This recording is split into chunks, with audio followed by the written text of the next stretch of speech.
ebi abagambiro bwabiratairo busaba Deacon wa Kitagata om district ya Shema ombureberezi bwa Western Kore Diocese okwigura mission week etebekanisibwa yankore Western University Kabwohe. Here's my voice and opens the door. That door is bolted from inside. Only you can open it. When you open the door of your life, the door of your home, you say, I'll come in. Kuljiral Dr. Rombe haraba rukoramya sente ekintu kibatanise na ruhanga. Verse 33. Jesus Christ said these words. Seek first the kingdom of God and his righteousness. And all the rest will be added.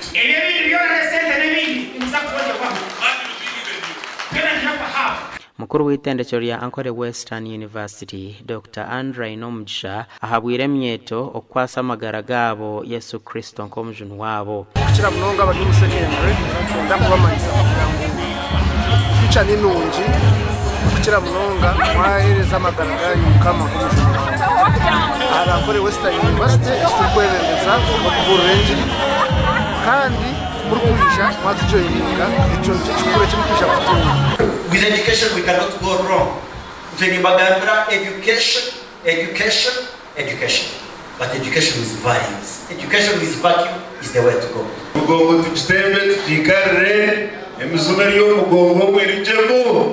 Because the Archbishop has given us a thought. Archbishop Luke Orombe lajumirira abashomesa n'abashija bakuru abarokutoroboza beji. I sponsored a girl. She was in senior 4. She finished. She came to me, sir, can you sponsor me? I said, fine. I sent her to school. Go and get admission. She did. She came back with an admission. I paid fees for her. When she got to senior 6, in the 3rd term, she got pregnant. And now who would pregnant her?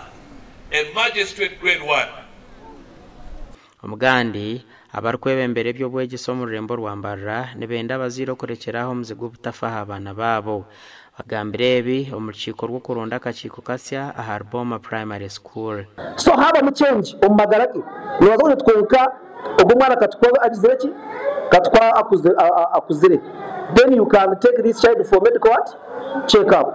Kandi uko omucyarakazi yagamba omwana we yayi no burwiri bretereki ishomero babere bamumanyi bero babere kubara amahandering ngenda bazire ba Boma banta mu wesije ngumba ndebembere ekibina cyabo cyabashomesana n'abazire kandi nindeba bomeji inamani kine cyetini ejo kubanza ine byombeko initaka inabashomesa konga twebuza abwenke takutamutwe ruguru kandi yenda kubanza kusima head teacher obutwine hati atire wa mani munonga okuyashangire Boma Primary School hati bizima noreba ngo Boma Primary School etandikire kugenda mu misho. Stephen Kumureba mukuru w'ishomereri omurukiko ayanjwire entebekanisa zo kutunga ebyapa bisya ebyishomero.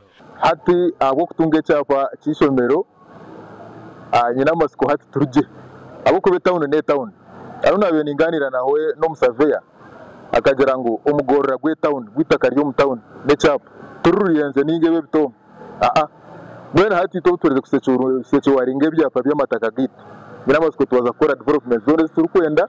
Boma Primary School niruma amashomero ga government muri Mbarara City iryatanikira mwaka gwari kumorwenda shanju na mwenda Gasha Komai kwa twachire na Ram Edwin.